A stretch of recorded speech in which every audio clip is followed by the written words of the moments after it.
and defense up front, working really hard to just cause any disruption.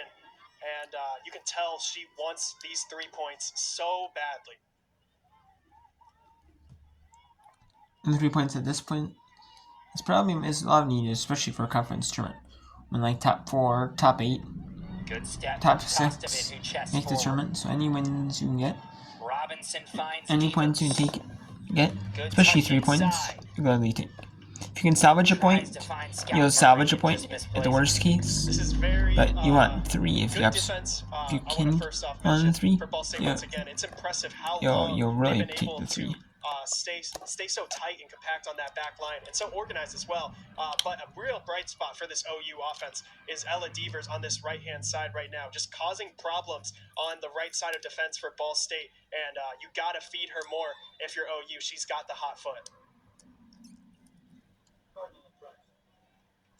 Robinson earns possession for Ohio.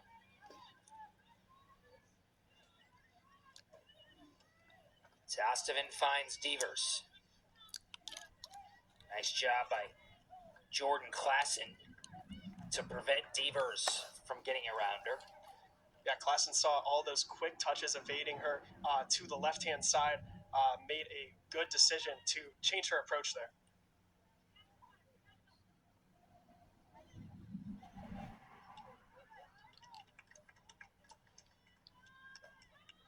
Devers didn't think she deflected that out. The officials say she did. Ball State keeps possession.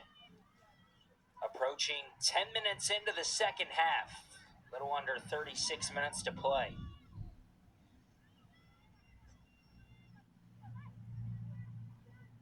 Jang wins it away for the Bobcats. Good step there from LG Moncrief of Ball State. Chester. Across. No shot from inside the 6. Another brilliant opportunity for Ball State. Yeah, just lining it up. That ball coming back from the end line. Just such a textbook and perfect ball on the ground. Not lucky enough to find the foot of a Ball State forward, but a very good look nonetheless for Ball State. Applying pressure still.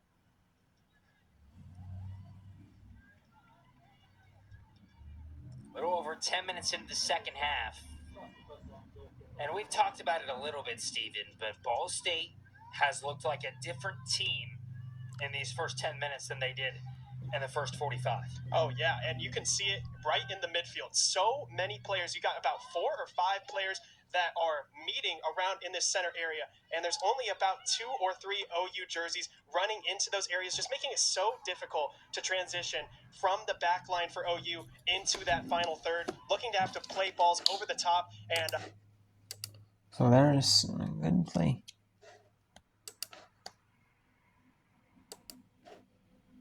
For Ball State right there. We have the Citadel at Samford here. Samford already got 3 on the Citadel. This might be starting to get blowout. Citadel or blowout. Loss for the Citadel.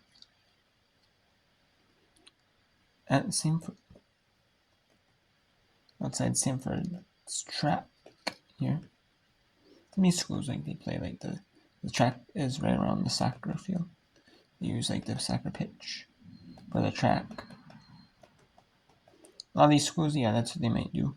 They might have like this.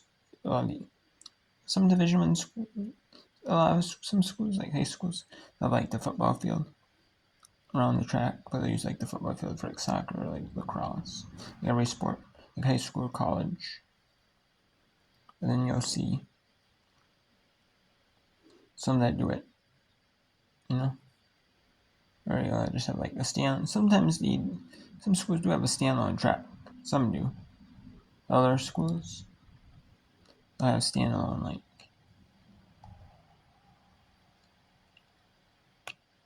have like around the football field. They use like the soccer field. If they use like the football field as like the soccer field and like the lacrosse field, But some, otherwise, some do have just their own.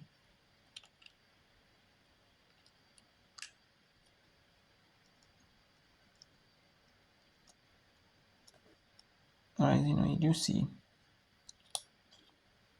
like a lot of schools have maybe used the football field, but then maybe have like a soccer and lacrosse combo field. If they have like lacrosse, they use like the soccer pitch for like soccer and lacrosse. Maybe. Then if they have track and field meets, they'll have or practice. They'll have like their own like track and field area. A lot of times too. So it just depends on where the school they can put it. Some schools might, like I know, it's the one like Long Island or FDU or something. It's by like the tennis courts. So it just depends where they can put it. At this school, either at the school itself, or it might be just a little bit off-site, off the main campus, not in the main campus part, but it's not in the main campus part. It's just a little bit off, kind of on like the edges of the campus, not in the main parts. A lot of times.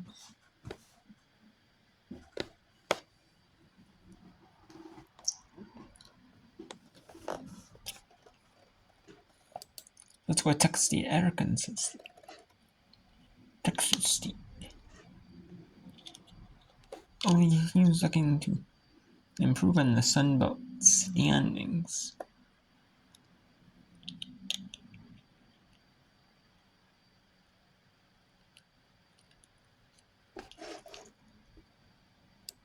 Third foul of the Red Wolves through the first 15 minutes. Which I think Brian Dooley will be fine with. 56 fouls, only 8 yellow cards this year. So they'll play physical, but not a lot malicious, drawing just 8 yellow cards on the season. Kick is away here for Bradley. Chipping in, looking for Samari, breaking to the right side again. Samari trying to get that ball settled down. Still not out of trouble. It's going to get out of bounds. Good spot here for Texas State. Mesa throws it in. Samari right. There will be a little break if the other games, if the 4 o'clock Eastern games get done. There will be a little break at the 5 Eastern window, or halftime of these games. There will be a little break. A little bit of a break. When the 6 o'clock Eastern games are starting to get underway. Just starting to do the pregame.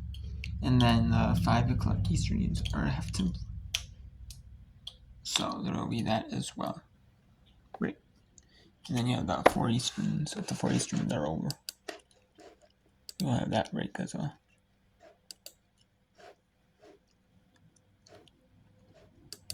And Western Michigan are up 4 on UMass. Now in a dominant 4-goal lead. An injury for Ohio. Samford up 3, so we have some blowouts in these matches. In the first half, second half. So.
Deshane able to have a pretty good view of it all the way in.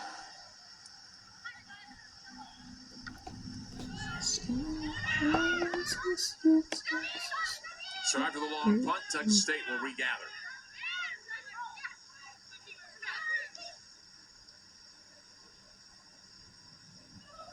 Well, they work well together on the right side. It'll be Jones. Jones making her way in. Couldn't quite get around initially against Hampton. The duel will make its way all the way to the line. There'll be a goal kick coming up. Right, so we have St. Francis, you got New Haven here. This is nearing minute 75 of this. Nearing 15 minutes left. Less than 16 to go here. At New Haven, where the Chargers are trying to get their first non-loss of the season. Trying to get a draw on the season. At least even a draw would be better than a loss for New Haven this season. You would feel confident.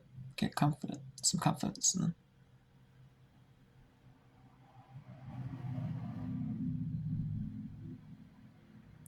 For St. Francis, they want their first non-draw result of the season. The draw would be great as well, but a team like New Haven that St. Francis matches up well with, you would think they would want a win. Although they will take a draw, but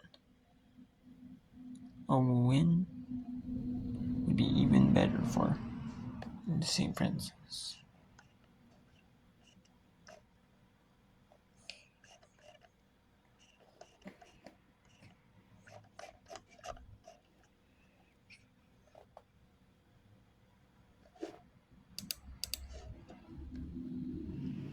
Down by Emma Mitchell. Ricochet, Mitchell plays it. Ball's played up by Circle, but then intercepted by Harris. Harris near side to Landers. Landers trying to find Winter. And Harris on the ricochet had an opening for a shot, but sent him wide of the mark. Emma Sawich will take it.